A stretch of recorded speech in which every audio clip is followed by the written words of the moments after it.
এই চোখ আল্লাহর দেওয়া। এ কোন দুর্ভাগ্য চোখ, যে চোখ তার রবের কালাম কখনোই দেখল না।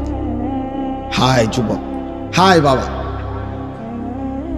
যে চোখ তার মালিকের কালামই পড়তে পারল না, যে জিহ্বা তার রবের কালামই পড়তে পারল না। আমার তো মনে হয় ওই জিহ্বা কথাই বলতে জানে না, ওই চোখ তো কিছুই দেখেন। আমি দুইটা কথা সব সময় আমার মনে হয়, আরে একটা হলো যেই জিহ্বা আল্লাহর কোরআন দেখে দেখেও পড়তে পারে না, আমার কাছে মনে হয় এটা কোনো জিহ্বাই না, তার কোনো জিহ্বাই নেই। আর আর আমার আর একটা বিষয় হলো, আমার সবসময় মনে হয় যেই চোখ কাবার কালো গিলাফ দেখে নাই, মদিনার সবুজ গম্বুজ দেখে নাই, আমার মনে হয় ওই চোখ কিছুই দেখে না। ওই দেখলো কি আর জীবন? ও মালিকের ঘরই দেখে নাই, ও বন্ধুর রওজাই দেখে নাই, ও আর জীবনে দেখলো কি? ওই চোখ দেখলো কি? আল্লাহ আমাদেরকে হেফাজত করেন, আল্লাহ আমাদেরকে তৌফিক দেন, মালিকের ঘর দেখার সুযোগ দেন। যে চোখ আল্লাহর ঘর দেখবে সে চোখ গুনাহ করবে কেন? যে চোখ জান্নাত দেখবে সে চোখ গুনাহ করবে কেন? ফালা তা'লামু নাফসুম মা উখফিয়া লাহুম মিন কুররাতি আ'য়ুন।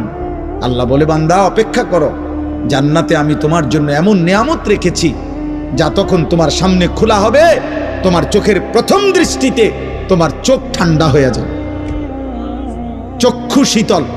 এই পৃথিবীতে তাফসিরে আছে, দুনিয়াতে মানুষের চক্ষু শীতল হয় না। দুনিয়াতে এমন কোনো কিছু নাই যেই জিনিস দেখবার পরে আর দেখতে মন চায় না। পৃথিবীর সবচেয়ে সুন্দর জিনিস দেখার পরও যদি কাউকে বলে আর কিছু দেখবেননি, সে বলবে হ্যাঁ আরো দেখবো, আর আসেনি কিছু।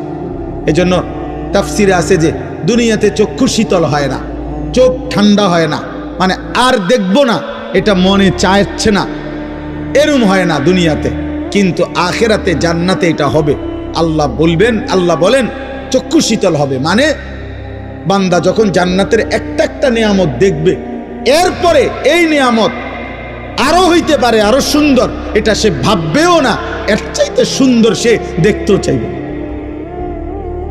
এই জন্য হাদিসের মধ্যে আছে, জান্নাতের সমস্ত নিয়ামত জান্নাতি বান্দা দেখবার পরে, উপভোগ করার পরে, লাহুম মা ইয়াশাউনা ফিহা ওয়া লাদাইনা মাজিদ, বান্দা যা চাইবে আল্লাহ তো দিবেই, আল্লাহ আবার নিজের থেকে আরো অনেক কিছু দিবে।